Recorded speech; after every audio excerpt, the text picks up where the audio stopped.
உழைப்பு. அது என்ன உழைப்பு? உயர்ந்த நிலைக்கு வர வல்லவன் தன் கையில் எடுக்கும் ஆயுதம்.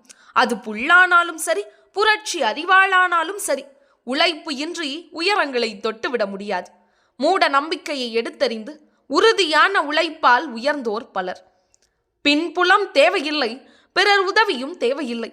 எட்டாத உயரம் செல்ல 8 மணி நேரம் கடுமையாக உழைத்தாலே போதும். பறந்திடலாம் வெற்றி காற்றில். உடல் கொண்டு உழைத்தோர் இந்த உலகில் உயர்ந்திருக்க அறிவு கேட்டதாம், என்னை ஏன் பயன்படுத்தவில்லை என்று மனிதன் யோசித்தான். அறிவையும் உழைப்பையும் சேர்த்து பயன்படுத்தினான். ஆப்ரஹாம் லிங்கன் ஆகட்டும், அப்துல் கலாம் ஆகட்டும், பில்கேட்ஸ் ஆகட்டும், உறுதியான உழைப்பால் அசைத்தனர் இவ்வுலகை. சதுரங்க வேட்டையில் கூட சாதுரியமாய் காய் நகட்டுபவனே சாதிப்பான்.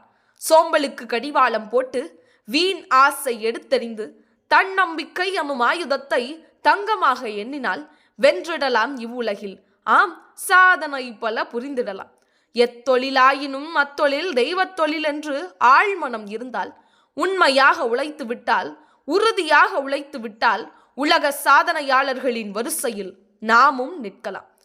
வேளாண்மை முதற்கொண்டு விஞ்ஞானம் வரையிலும் உழைப்பு ஒன்றே உயர்த்துகின்ற ஏணி என்று எம் மக்கள் அறிந்திருப்பர். உழவுக்கும் தொழிலுக்கும் வந்தனை செய்வோம், வீணில் உண்டு களிப்போரை நிந்தனை செய்வோம் என்று பச்சையாக கூறிவிட்டார் மகாகவி பாரதியார். உழைத்து உயர்ந்து இல்லாதவர்க்கு உணவளிக்க வேண்டும் என்று சுவாமி விவேகானந்தரும் ஆன்மீக கருத்துகளும் பறைசாற்றுகிறது. வெற்றி திருமகள் நம் வீட்டில் விளையாட நாம் பற்றி கொள்ள வேண்டியது ஓயாத உழைப்பு. சலிப்பின்றி உழைத்தால் சங்கடமின்றி வாழலாம். கல் உடைப்போர் முதல் கணினி இயக்குவோர் வரை அனைவரும் உழைப்பாளிகளே.